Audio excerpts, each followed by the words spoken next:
শুভ, এই মাইয়াটা তোর লাগে কে? মা আমি ওরে বিয়ে করছি। বিয়ে করছিস মানে? বাইক না তুই এগুলো কি করতেছিস? আরে তোমার তো দেখে চেনা চেনা লাগতেছে, তুমি ওই দক্ষিণ পাড়ার মজিদ মিয়ার মেয়ে না? জি, আমার নাম আরুষি। আচ্ছা, তোমার তো আরো আগে একটা বিয়ে হয়েছে নাকি? জি, আমার এর আগেও একটা বিয়ে হয়েছে। 2 মাস আগে আমার জামাইটা মরে গেছে। তার মানে তুমি বিধবা? জি, আমি একটা বিধবা মাইয়া। তোর কত বড় সাহস!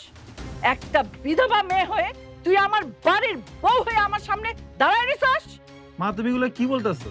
বাইক না তোর কি মাথা ঠিক আছে? তুই একটা বিধবা মেয়ের কেন বিয়ে করছিস? মামা ও একটা ভালো মেয়ে, তাছাড়া ওর বিয়ের আগে আমি ওর পছন্দ করতাম।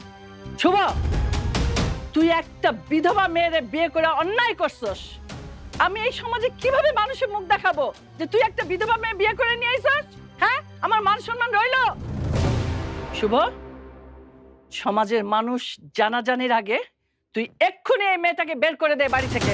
মা আরো সে আমার বউ, আর আমি ওরে বিয়ে করছি। আমি যেখানে থাকবো সেও আমার সাথে সেখানেই থাকবে। দিন দিন তোর সাহস বেড়েই যাচ্ছে।